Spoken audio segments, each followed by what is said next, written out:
Hello, everyone. Welcome to Pediatric Grand Rounds. Reminder that there's lunch in the back for those of you who are here live, encouraging as many people as possible to come and participate live. And I'm going to turn this over now to our Vice Chair for Education, Dr. Sandrine Van Schaik, to introduce our speaker for today.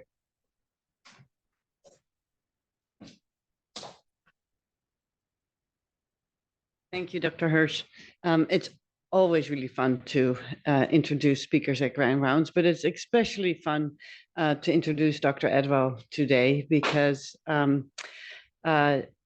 she and I have been sort of co-mentors for quite a while now, and it's someone who I just continue to really learn from, and I'm really excited about having her present here today. So Dr. Edwell did her medical degree at Duke University and did her pediatric, or actually a combined med-peds residency there as well before she came to UCSF to interview for the fellowship in pediatric critical care. And I so remember sitting outside. We were still doing in-person interviews at the time. It was a beautiful day, and we're sitting outside on the little patio for the fourth floor families. That was sort of our interview office at the time. And I remember listening to her ideas of what she wanted to do with her career. And I thought, this woman is going to rule the world sometime. And we kind of really worked very hard to convince her that this was the place to get started on that journey. Well, she had already started that journey, but to continue on that journey. And we were delighted that she decided to stay. And not only did she stay for fellowship, she actually stayed for a fourth year in fellowship to pursue a master's in education in the UC Berkeley UCSF joint program. And then she stayed on faculty. And I just had the honor of writing a letter of recommendation for her for a prestigious award that she's being nominated for. It's a national award, which is the UCSF nominee. And I just realized, like, wow, she's been on faculty for less than 3 years. And look what an impact she has made already.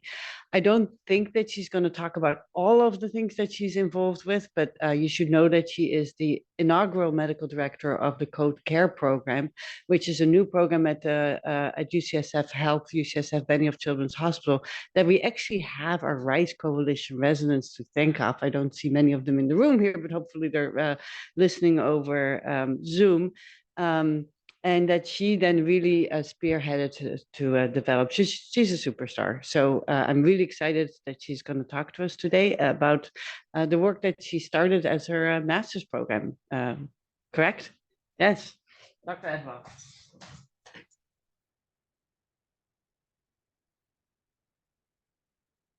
Thank you, Dr. Hirsch. Thanks, Dr. Van Schaik. And yes, I also remember sitting outside with you.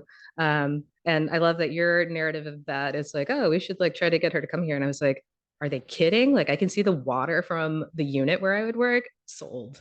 So yeah, I stayed. So good afternoon to everybody who's here and on Zoom. And so again, I'm April Edwell, and the talk of my talk today, the title is Underrepresented or Underrecognized.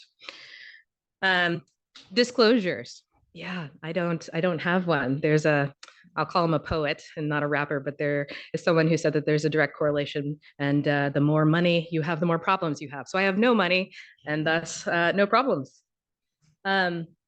Before I can start this talk where I'm going to be discussing justice and equity, I think it only right to acknowledge the land that we are on, the land on which I live and from which I conduct most of the work that you'll hear about today. It is the unceded territory of the Ramaytush Ohlone people.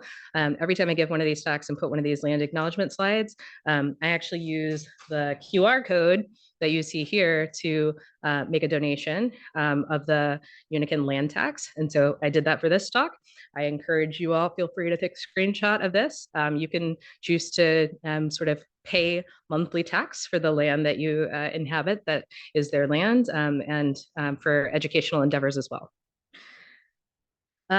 So today, hopefully we will move through these 4 objectives, which are to sort of contextualize this talk in the landscape of demographics in medicine more broadly, but also thinking about pediatrics more specifically. And then think about norms that are currently acting as ways to exclude people. I want to talk a lot about this thing called the anti-deficit framework. So I'll provide some context, background, and definitions there for you, so that hopefully it's something you'll be able to understand and use going forward. And then we'll talk a little bit about how might we use that in the clinical learning environment to make things better, and think about healthcare as a system, the clinical learning environment as a place that we can tackle for structural change. So to do something slightly different, there are a non-zero amount of people in this room right now, for those of you on Zoom. And so I would like for you to turn to somebody semi-near to you and just introduce yourself, say your name, your pronouns, and then I would like for you to say something that is maybe a strength that you have that's not obvious, just sitting here in this room. People on Zoom, feel free to chat up a stranger in the DM, slide in there, give them an intro. So as an example of something I would say, like, I'm April, I use she, they pronouns, and I am an enthusiastic medium plus singer. And I don't know that you would know that unless you're like one of my friends. So I'll give you a couple minutes to just find a person, introduce yourself, and tell them something that you're kind of okay at.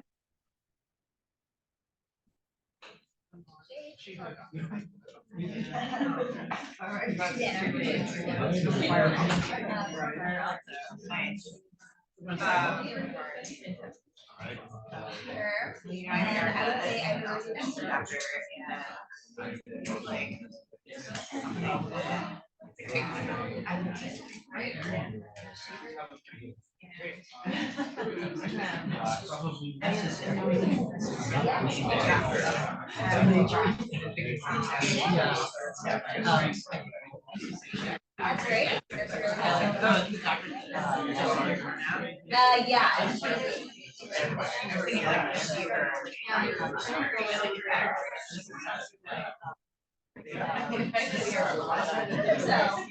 Are you?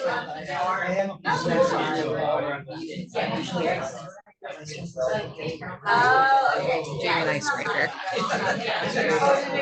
Yeah, introducing themselves to a neighbor and saying something that is a strength. Something that's a strength. Something that's a strength. That's. So I said I'm a mediocre singer, but I'm very enthusiastic. I hear you're pretty good. Mediocre plus.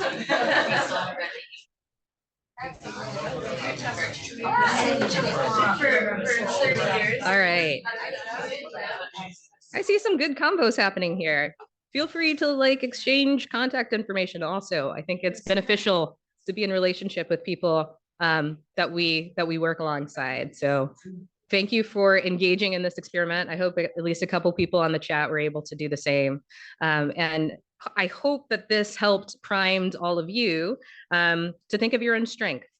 I hope it also helped you to see the context in which you work, that there are strengths that are hidden and unknown to you in those people that we work alongside. So there is always a lot of strength in the room. It may not always be known to us. So thanks for doing that. So shifting gears a little bit, I think this is not a surprise to folks. It's pretty well known that the demographic makeup of the medical force does not match the national landscape at all. And I think that in recognition of this disparity, Black physicians and other racialized minorities are given the moniker underrepresented in medicine. And sort of the further up the medical hierarchy that you go, the more pronounced this effect is. I think this is also a problem that's magnified to a larger degree in the subspecialty world. So this is a graph from a paper that was published in Pediatrics a few years back that shows, you can see in blue is sort of the peds residents. And then if you look at the red, it's all subspecialty fellows. And both of those numbers are far below the US population. So this is the background, this is the landscape that we're gonna talk about a little bit today. And I'll intersperse some of my own research in to give a little bit more context. But mostly what I want is for us to start thinking a little bit about what is this? What does this represent? And why is this happening? Starting off, moving with sort of norms and things that are people are saying about why this phenomenon may be at place. It's a pipeline problem. there's a real shortage of UIM applicants, or the URM applicants that we see, they actually don't have what it takes to be successful. URM positions are underrepresented in leadership positions, and we really need a leader for the thing that we're looking for right now. Or, we just, there are some, but they aren't really a good fit for our program. So these are some of the things that I've heard folks say and bring up as a rationale to explain things. So I want us to zoom in on some of those things and do a little bit of myth busting. So the first one I want to examine is what I would call the myth of scarcity. And I'm actually taking these definitions from a really lovely paper by Barcelo and Shadrivan, who say that equity, diversity, and inclusion recruitment frameworks in medicine are they're replete with assumptions with the scarcity of qualified applicants of color. And then they go on to say, academic medicine perpetuates this myth that racially marginalized qualified candidates are inherently scarce and in need of recruitment, all the while participating directly in the manufacturing of the very conditions that make it inhospitable, make our field inhospitable to marginalized candidates. I think so some of you have seen me do this comparison before, but I still think it's super useful. And for the couple of you who haven't, I hope it's useful to you as well. So this is a sort of classic cartoon of equality versus equity. So you can see here, there are three people trying to watch this baseball game on the left-hand side. And then on the right-hand side, all of them can see across the fence because we've given different amounts of boxes to support the height of different people. The critique that the authors of the previous quotes make as they are looking at this image is that what this is saying is that the reason that this person couldn't see over the fence here is because this person is inherently too short. It's his fault, he's too short. Something intrinsic to that person is the reason that they can't see over the fence. And so this is the re-rendering that Barcelo and Shadrivan have for us. And so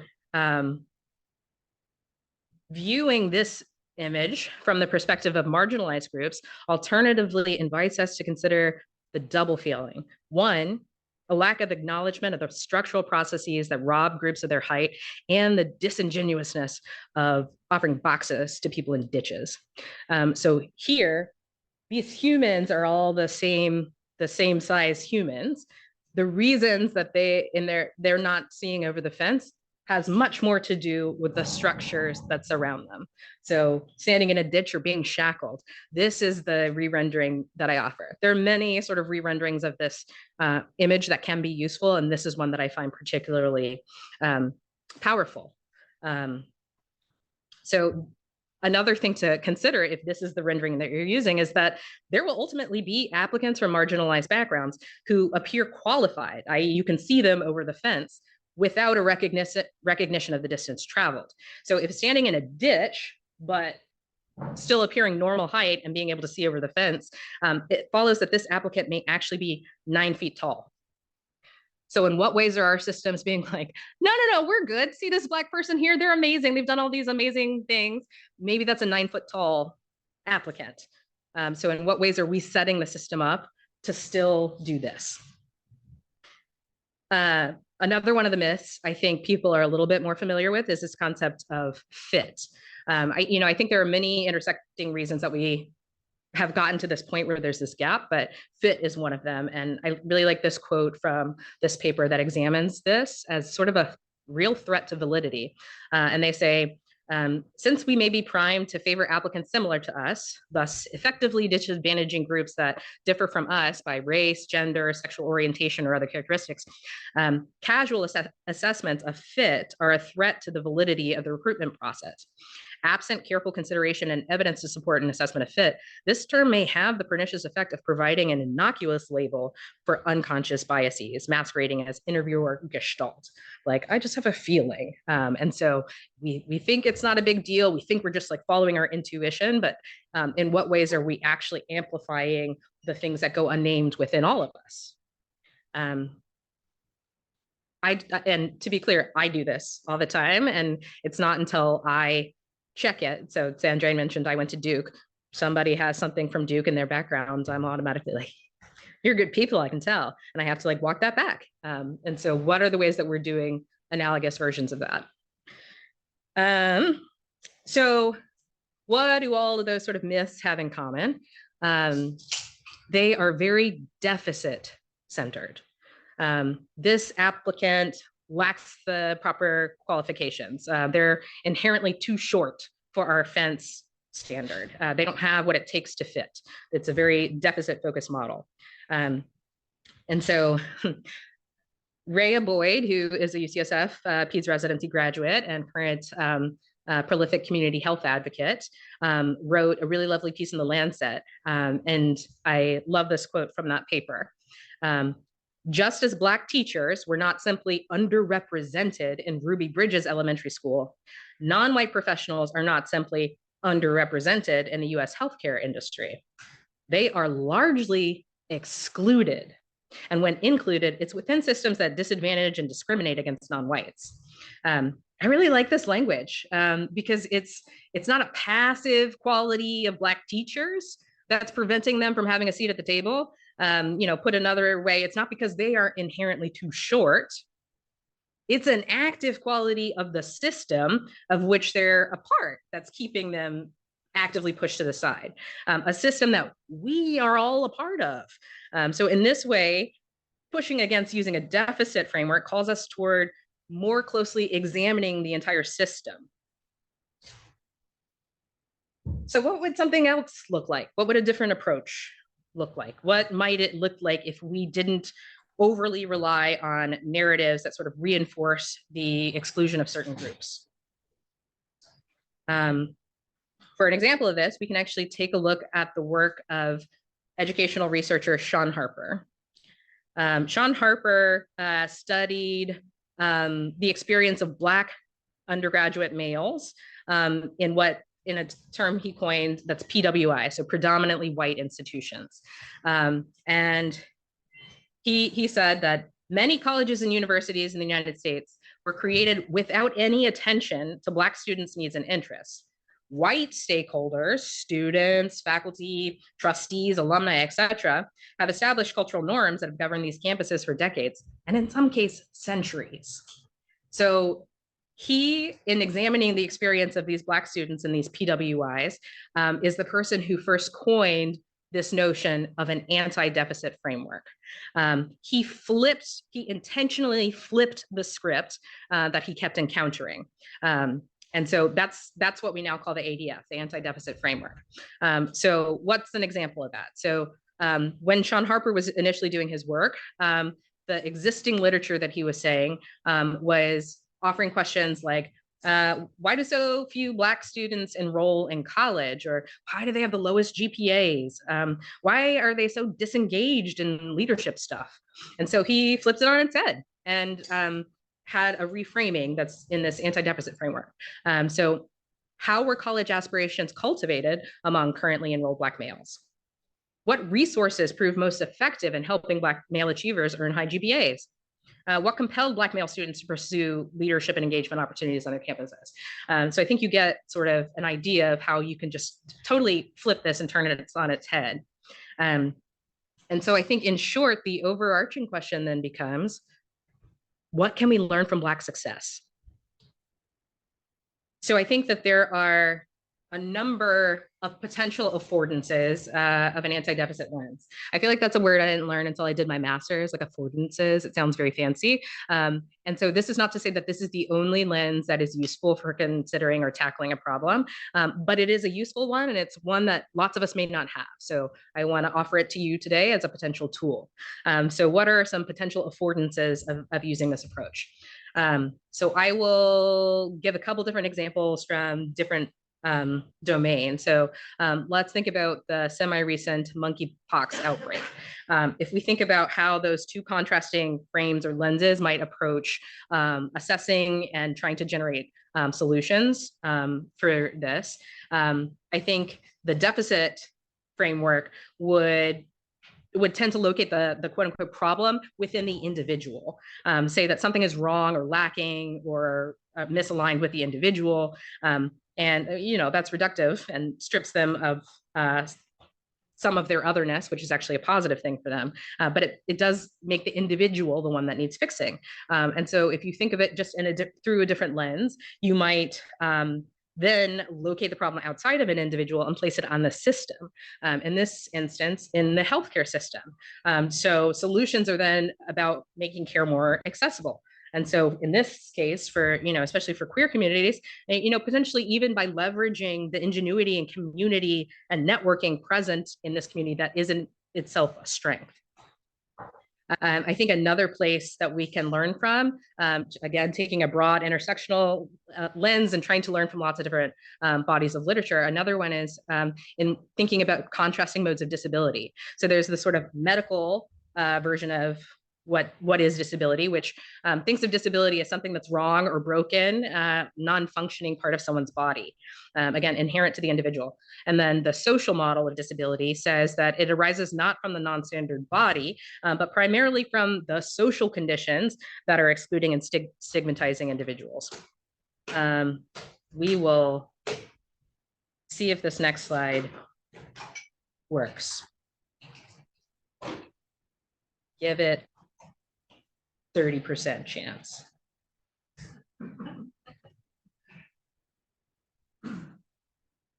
So if you and I go to a building and there's no ramp, typically people think the problem is that we use wheelchairs, where a social model of disability would say the problem is that the building's not accessible. And it doesn't seem like a radical concept, but it changes the fundamental way we think about disability and the work that we need to do to include people with disabilities. People often don't understand ability to be within this kind of context and access to adaptive devices and where we are located economically. When I have my access needs met, I'm functionally not disabled. But when places have stairs and everything is built for people that stand, so I can't see anything, and it's a really dark environment, so I can't see anything, because as you get older, your vision changes. So now I need a lot of light to see things. In an environment like that, of course, I'm disabled. I really like separating out impairment from disability. So impairment as like physical or neurological manifestation, like what's real. I have a physical impairment.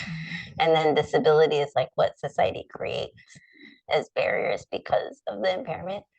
So like, as you were saying, if we're in a place where my access needs are getting met, then my impairment isn't so significant.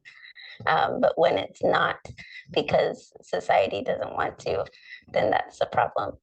So I think it's important to really think about disability and the context of what is disabling, like the environment. The last building I worked in, it was really cool because it was universally designed. So all the doors had push buttons, or they were like magically open, as you walk up, or everything is like automatically at my height.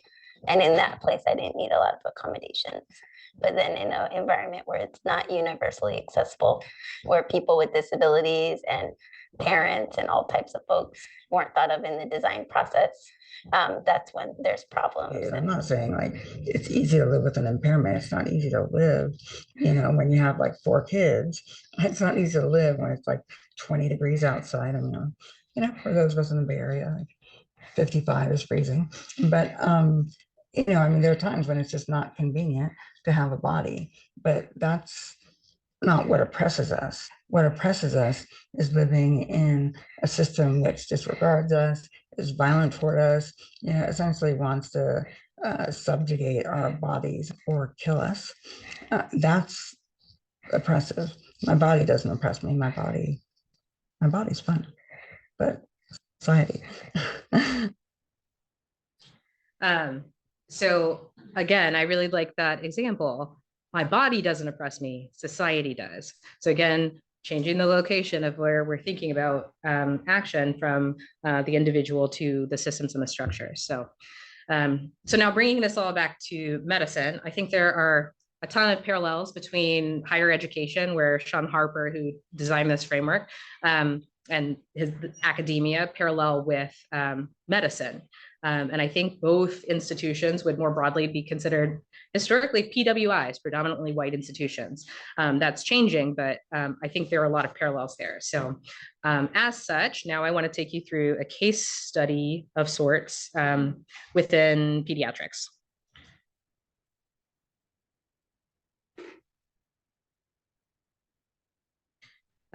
So this is some of the work that I did for my master's project, where I examined the experience specifically of Black pediatric intensivists to try to figure out what we could learn.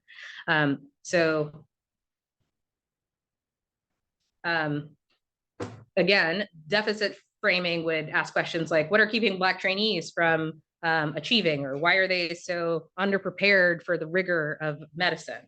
And so, you know, maybe they don't come from the right family structure. Maybe they don't have the right work ethic or the right connections, the right extracurriculars, the right hair, all of those things being individual levels. And so, you know, it does beg the question, who decides what's right?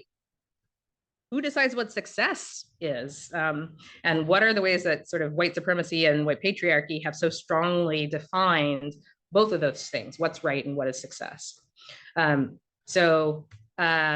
I wanted to flip that just like Sean Harper did. So again, what can we learn from Black success? And then more specifically in pediatric critical care, what are the enablers of Black achievement? You know, what's the landscape and the context in which a Black pediatric intensivist develops and becomes successful? And what can the stories of Black pediatric intensivists or Black pediatricians illuminate for us more broadly for historically excluded groups in medicine more generally? So to do this work, I interviewed Black pediatric intensivists are a little bit like unicorns. They're not like a ton of us, but I tried to find as many as I possibly could and found a good crew, honestly. So I interviewed Black pediatric attendings. I also interviewed Black pediatric ICU fellows who are still in their training. And I even interviewed some residents who were like, yeah, these crazy residents who were like, yeah, critical care, I think I'm going to do that, who had already committed. So sort of all along the spectrum. I talked to them about their experiences. You know, we got transcripts of everything that they said, and then we did this qualitative process called coding to try to sort of compare and contrast the different stories that we were hearing to pull out themes and like, what's the story of this person? What is the story of this person? Where do they overlap and feed with each other? And from all of that, as I sort of moved through that data, I initially organized it into 3 categories or levels of influencing achievement. So an intrinsic, an interpersonal, and a systemic level. And then within each of those levels, I mapped specific themes that I was hearing in the stories and experiences of my participants with each category. So motivation and values for the intrinsic, role model, sponsorship, mentorship for the interpersonal, and pipeline programs, affirmative action. And so I would say that this would be kind of the expected results. I don't know that this information surprised me much. It sort of was consistent with the literature review I did and with other studies that I had read that explore the experience of historically excluded groups. So in that sense, yeah, like my research worked. Like I'm finding things that, you know, that seems legit. But then I was grateful to have a really good team of mentors and advisors. And when I was talking with them about this work, you know, they encouraged me to reflect on what else might be there. And so, you know, I reconsidered how using solely that first view has a number of limitations. Namely that it doesn't sufficiently acknowledge how all that stuff is made up. You know, like it's all constructed. So it's not like motivation resides very neatly in a tiny box wrapped up inside the individual. Like that's like an academic exercise. So all of this stuff is constructed, it's malleable, and it's mediated by society and by culture. So I like considered that blurring of the arbitrary lines I had made and tried to think about what else I saw. And then some like interesting stuff started to sort of percolate. And so I began to notice that there were several themes in the stories of my participants that sort of spanned the categories. And that the spanning categories seem to be related to their Blackness, like to their Black identity. So those 3 themes that I saw were 1, harnessing Blackness as a superpower, leaning into lead, and successfully navigating the sort of unwritten rules. So to give you examples of what I mean by all of those things, I'm going to show you some quote examples. So, the doctors I spoke to highlighted how Blackness was not a detriment or a risk factor. They instead spoke about it about how it could be wielded as a superpower. Several participants were explaining how their Blackness allowed them to more meaningfully connect with some patients, especially Black patients and families. And they described how, maybe patients or families might share things with them differently than they may with other folks. And they described the personal empowerment they found in purposefully positioning themselves in their mind sort of in connection to and in relationship with this long lineage of strength and ancestry, the Black people who raised them and came before them. So just a couple things I'll highlight from some of what the participants said. So, I advocate in a different way, the level of relationship I'm able to establish. We owe it to our ancestors and the sacrifices they made to continue to achieve higher goals while maintaining our identity. I also think the notion of the minority tax or the faculty responsibility disparity has been fairly well characterized in the literature, sort of the idea that minoritized folks get weighed down with additional asks related to diversity, equity, inclusion, racism, et cetera, compared to their counterparts. And I think in the study that I did, I think the participants felt that tax or responsibility, and they were able to connect it to a sense of empowerment for them to enable achievement. So for some people, that was this desire to pay it forward.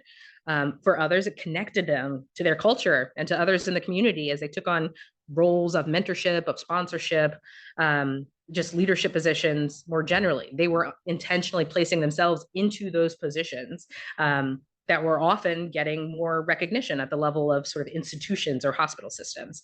And I think that in turn can lead to an increased sense of belonging within the broader lens of academic medicine, which can be empowering in and of itself. So examples here. So, when those opportunities present themselves, they actually should be seized.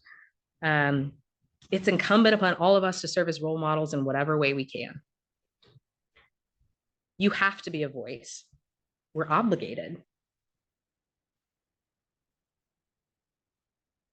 And then participants in the study also articulated what they perceived as sort of extra expectations and unwritten rules that exist specifically for Black people, and how they circumnavigated those things.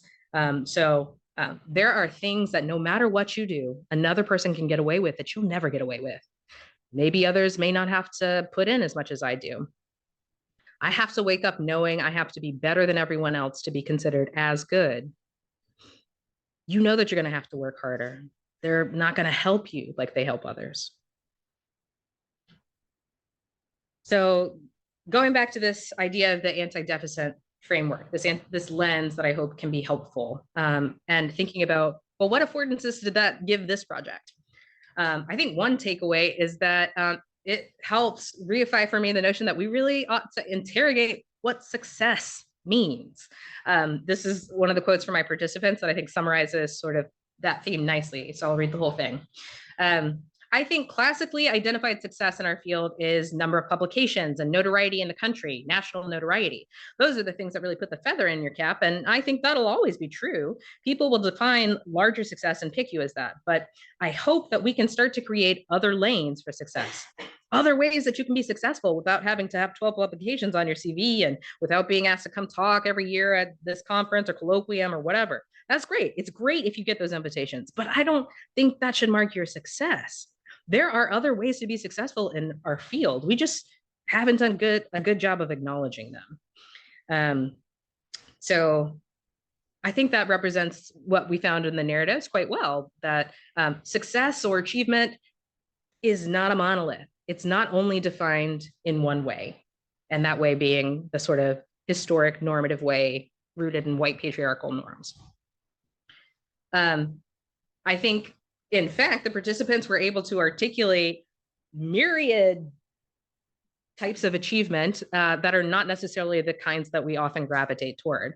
Interpersonal things like trust or being seen as a role model, being able to engage in things that are fulfilling, like advocacy, or cultivating interests and robust hobbies outside of work, or like a culture in a unit. All these things are other ways that people are achieving and succeeding that may not be the same sorts of things that typically make it into what we're considering.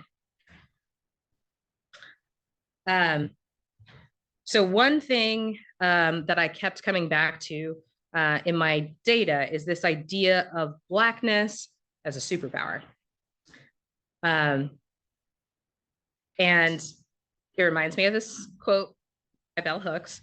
I know I've read it to some of you before, and I'm going to read it again because it is incredibly powerful. So in Bell Hooks's book, Salvation, Black People in Love, she's talking about advice for writers. And this is what's written in the book.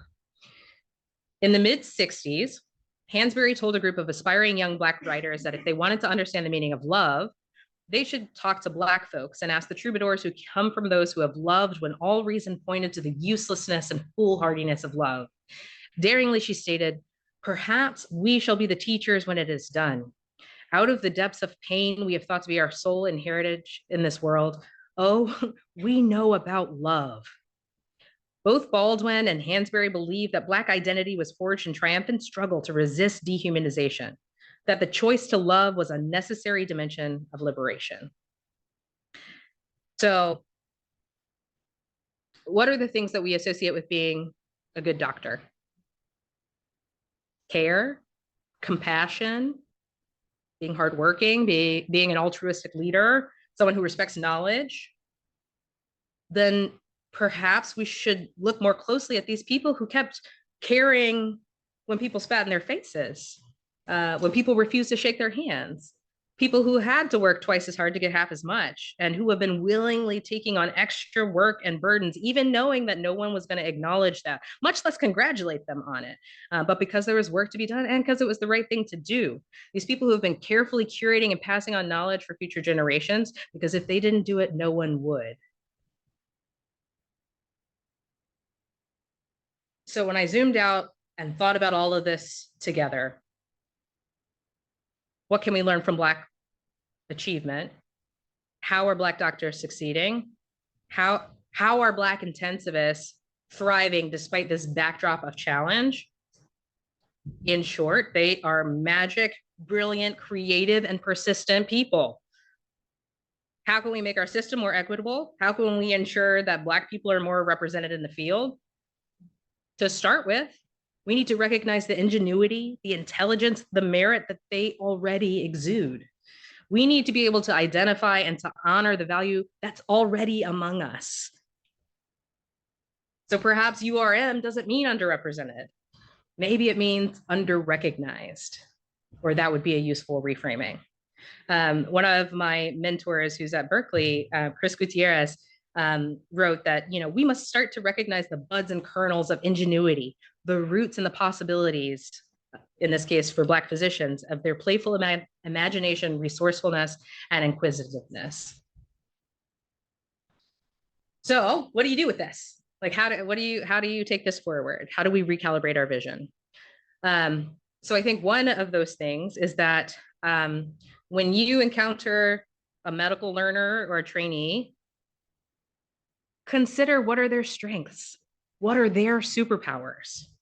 What tools are they bringing with them that's specific to their context? So Chris Gutierrez, the quote I just read in the previous slide, she studies English language learners in the sort of elementary, middle school setting and in higher ed. And she says that often we fail to acknowledge the maleta of skills, tools, and experiences that those learners were bringing. So a maleta being a suitcase or a bag that you carry. We're failing to acknowledge what's already there. And more importantly, we're not only not acknowledging it, we're not leveraging it. What would happen if we use that? So what are the superpowers that are present in the room? You all talked with each other at the beginning of this session and probably found out like a little tidbit about somebody that you had no idea about. So what else is there that we're not leveraging, that we're not tapping, that's present for the individual? And then rather than to project holes onto individual people, consider how it might help us instead direct our attention to our own systems. sort of the red tape or the inequities that exist? How can we then critique the structures in the system rather than assuming that the best place to focus our efforts is on a single person? So I wanted to share the words of another scholar who I think provides another slight shift, but on a similar topic here. So Lenny Gunier was a very famous educational scholar who passed away recently. And she was asked to speak about diversity. And she said, diversity is not simply a matter of having people who look different sitting next to each other, but learning in the exact same way. What I'm trying to introduce into the conversation is the power of collaboration, of bringing together people who bring different kinds of skills to solving a problem. That diversity can empower creative ways of learning. Studies show that groups made up of the highest performing individuals are not as good at solving complex multidimensional problems, like designing environmental policies, cracking codes, or creating social welfare systems, as are groups with a mix of skills, backgrounds, and ways of thinking, even if the individuals in the group are not all high performers. And that's important since the world has a lot of complex problems we need to solve. And so in this one C-SPAN interview, she gives this example of if you have three people you're trying to hire for your company or team or whatever to solve some real hard problem. And you've got 3 people and you give them a test. One of them gets 4 out of 10 right, one gets 6 out of 10, and one gets 7 out of 10. Most of us have been sort of trained to be like, all right, 6 out of 10 and 7 out of 10, come on with me. But the point that Lainey Gunier makes is, look at the questions that they got right and wrong. If the person who got 4 right got the questions right that the other people got wrong, your team will be more effective at solving the problem if you take that person and the person who complements them. So zooming out and thinking about how do we tackle really hard problems, we need different types of skills. We need different types of people. She gave some examples, but I would say medicine is a classic example that is very complicated. There's all sorts of types of problems. I recognize that maybe everyone is not an intensivist, so maybe you don't spend any time thinking about extracorporeal therapy, but there are lots of different types of problems in medicine that are very important and that we really need to make progress forward and innovate and try to reduce gaps, morbidity, mortality, equity, but they're really different. So I wouldn't necessarily expect the same person who like helps us reach the next level of extracorporeal therapy be the ethical expert who also is a staffing visionary who also thinks about like metagenomics or AI, you know, like there are so many types of problems. So I think the point is that the landscape of challenges in medicine is not homogeneous. So our workforce shouldn't be either. And so it's not enough to just be sprinkling in drops more of melanin into the landscape if everything works the same way that it already worked. You need people with different experiences and skills who can think differently. That's how we get different outcomes. So starting to think about this a little bit more deeply, if we recognize our role in perpetuating the exclusion of some groups from medicine, maybe we'll actually be in a position where we can remove some of those barriers. We can recognize the talent and leverage the ingenuity and experience of these groups that have been historically relegated to the margins, the ones who've been told time and again, that's not actually how we do it, or told that they need to develop a skill set because somebody else says it's important. And so if we can do that, if we can leverage those things, it's going to help us more comprehensively approach the entire landscape of challenge that we currently face in our discipline. That's how you move pediatrics forward. And if you're moving the care of children forward, children's health gets better. And isn't that sort of like why we all got into this in the first place, to help improve the health of children? And a society where children are in good health positions them to be their best, most fulfilled selves. And so that in and of itself also leads to a more just and equitable society. So I think, like, I hope that's what you all are able to take away from this, which is that we are all playing a role in the status quo. There are lots of ways that we can change and influence that. The anti-deficit framework is one possible tool that you can use to try to do that, to shift your thinking away from thinking of the individual as the place where problems lie, and to zoom out and think about what does this tell me about society and our system and our structures, and think creatively there as an opportunity. And then welcome in all sorts of talent, because we need it. We've got a lot of problems. So I think that is it for me. Feel free to Google the paper that talks about that. And then there's another paper that I wrote there, but I will stop there and open it to questions.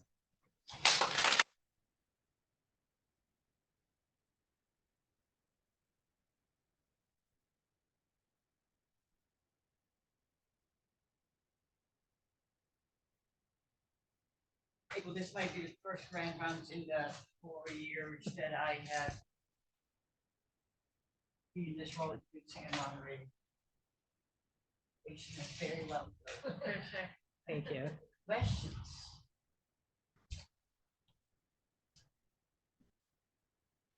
What people think about the questions, maybe I'll take the privilege to ask the first question. So, you know, you and I talked about this work a lot, and I totally love this, but every time that I hear this, I think about like, well, yes, and now what do I do, right? I'm an action-oriented person, I see you. And I just had this idea, and you know, you shut me down, like, that's the wrong way. I will, don't worry, you know. Yeah. We have embraced holistic review in our application processes. And perhaps that, and it has become very much on the forefront, right, with a rubric and all of that kind of stuff. And it has worked in diversifying the workforce.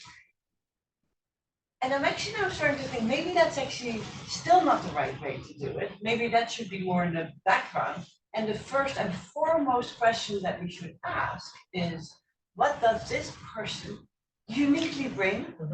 And if there is something strong there, then it's almost a guaranteed you're in the top 10. And this rubric, which still sort of says that you have to have 8 out of 10, 7 out of 10 in order to may still not really do what we're trying to achieve here. I think I really appreciate the sort of idea behind all of that. And I think that I would be a giant fan of trying to assess for each applicant, what do you think? We often ask, like, what are your strengths? But it feels very much like a classic interview question. And I think the spirit behind how we've traditionally done holistic review is to get a little bit more context to that strength question, is to try to understand, like, when I zoom out and I'm not looking at a rubric or scores or something, like, what else stands out about this applicant's like path and experiences. And I think what I'm left with when I try to boil it down to action is, how do you like institutionalize the strength thing? Because asking the question, at least right now, like if we just did it to like next year's crop of students, like probably won't get as much different input than what we're currently getting. And so I think holistic review is still as reasonable like net casting as we have right now. But I think if we can help the people doing the holistic reviewing to start to think about, well, what am I actually looking for and what am I actually valuing? And so somebody who's a community organizer makes really good relationships, that actually might be a strength that you could really use in your residency program, you know? And so shifting the eyes of the people doing the selection to value skill sets, experiences, stories that are not the same ones that we usually have. I think this is what I hope for where we're going. Does it make sense to sometimes think about how really to sort of sometimes center that narrative away from our reading of, and this is for any situation with really any college, of a situation, to letting them describe or you know, like sort of like, how do we get to the point where a resident starts a rotation in my unit, for instance, and I say, yeah, you should say, what do you want to work on? But now I can say, what are your strengths? What are you bringing to you? Yes. And how can we develop that and make that work? Like, that's a way that we could do this better for everyone. I love that, like, question in smaller team dynamics as something at the start of like a clinical learning environment relationship. So when I'm coming onto service or precepting somebody or teaching a course or something, I love to start by asking, like, what are you already doing well?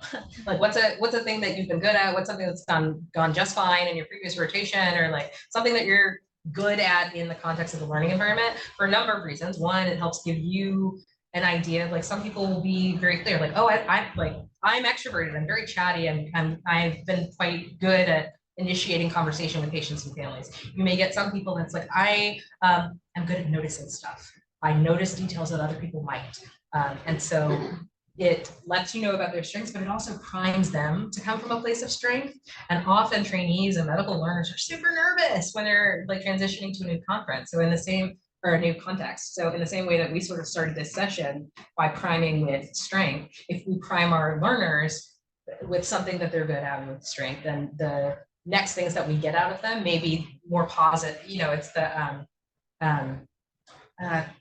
Claude, what's his face? The like stereotype threat. It's like the opposite of that. You're priming them for success. So I think that that is a good thing to do in smaller environments, but also with applicants as well. It's just, I feel like the application interview is already a forced sort of artificial encounter. And so I think even the best question askers are still going to get some amount of like canned, like forcedness, which is, I think, back to your point, Sandra, about like, in what way can we be like getting information about their context that's not limited to that interaction moment, but that might be stuff that shines on their strengths.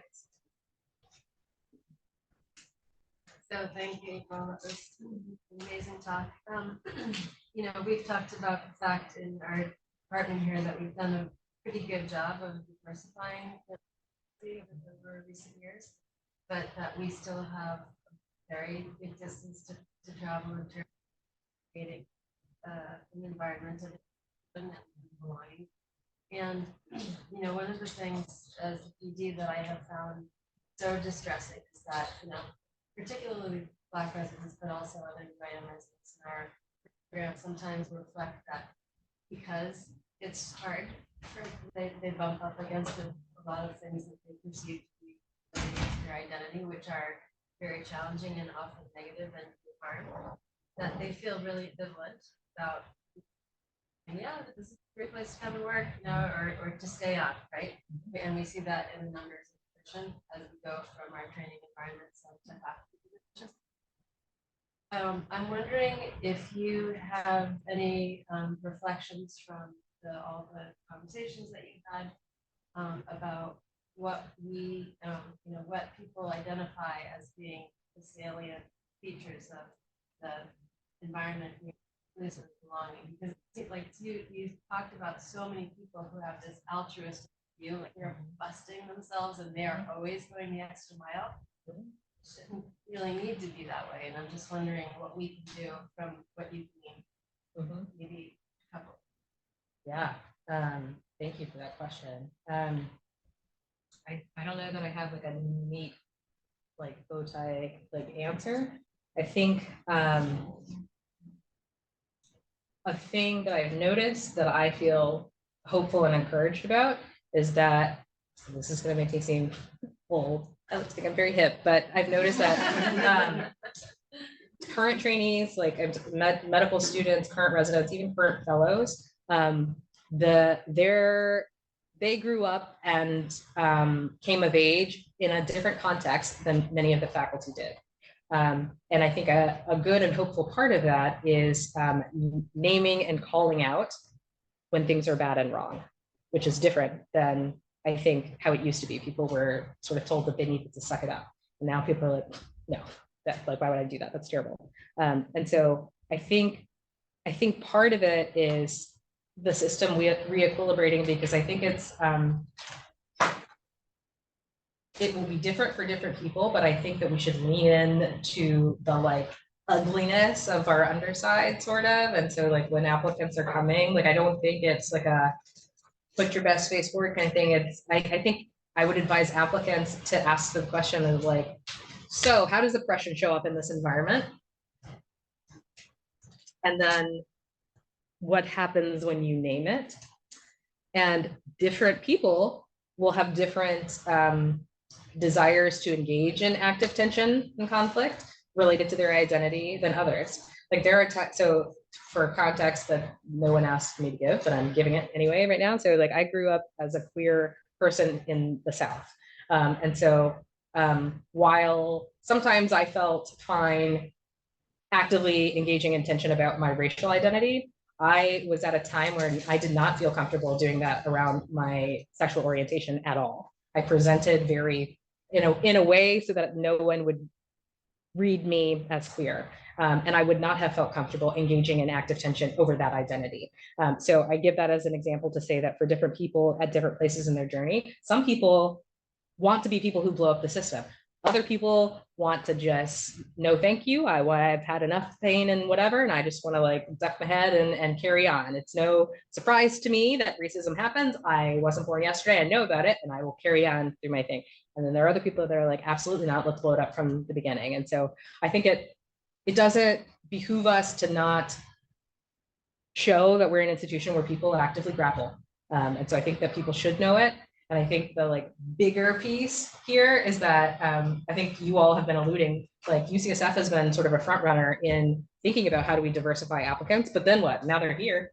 And so now what do we do? Like apparently like, we do a lot of harm because the whole system hasn't changed. So the next questions are exactly as you're intimating, like, what do we do with the rest of the system? And so not enough time to talk about it, but faculty development and talking about how do we continue to train the current faculty that we have? How do we talk about what leadership is, what a leader should do, what those leadership roles ought to be, and how do we focus on skills and not specific CV items? And so some of that has already happened in our faculty process, like the way that promotion packets are put together. This is all, I just learned about this. I'm like a little baby faculty, but some of that is already happening here. But it's those types of things, because it has to trickle up isn't exactly a thing, but needs to go that way.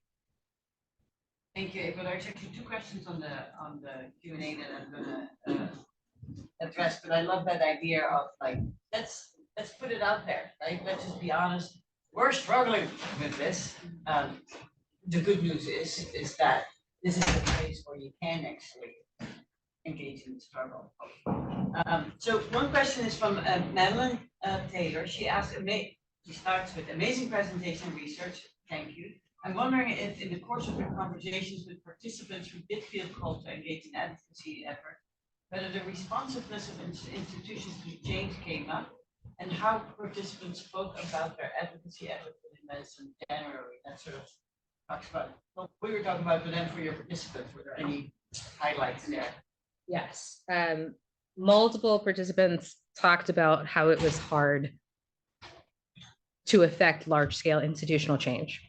And different participants, like they chose to do different things in the face of that. Like some people were like, I'm gonna keep on going. I think I've described this phenomenon a little bit as like this dance that we do between sort of like jive and shuck and like, yes, I'll carry on with this old thing because I'm just trying to not make any waves and make everybody happy. And then like this burn it down thing. And so you have people who were in the burn it down. It's like, I can't stay in this if it's going to feel like this.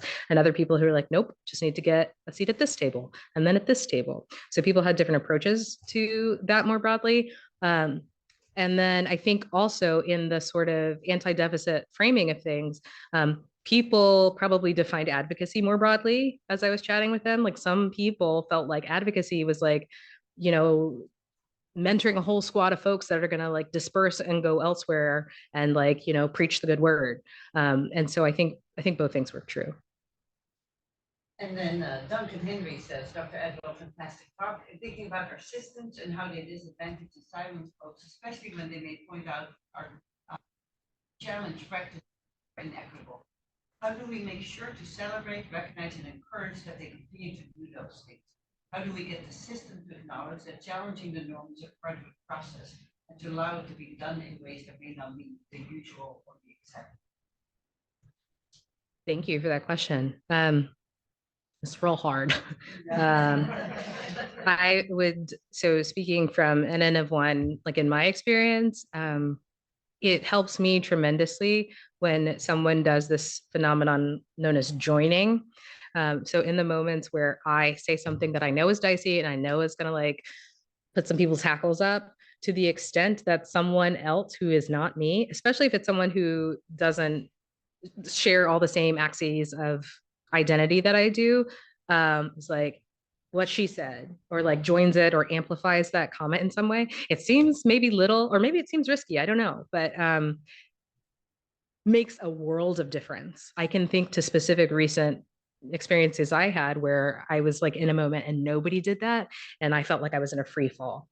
So to the extent that in any way possible, and maybe different things feel available to folks in different contexts. Like it may not always feel okay for you and your role and identity to do something like that, but like some eye contact across the room, like a nod, an email later, a text, those things also help. And so it doesn't always need to be like, we co-wrote this amazing grant together, but if you want to write a grant, let me know. But it can be these other moments as well that is joining. You are not alone. You're not in isolation. I see what you're doing and I value that it's important and will be with you in it. The idea of micro-affirmation. Yeah. Mm-hmm. There is one last comment, and maybe because it's 1 o'clock, over 1 o'clock, we'll leave it at there for this Zoom. And then if you want to chat more, you're available in chat room. But Elizabeth Rogers, Dr. Elizabeth Rogers says, totally agree with Trickle Up. Being honest about our challenges is so key, and appreciate how well you role model this. Can't think of a more perfect way to mark Doctor's Day, where we've come and where we know we need to go. Thank you for leading. Oh, And thanks. yes, Happy Doctor's Day. Happy Doctor's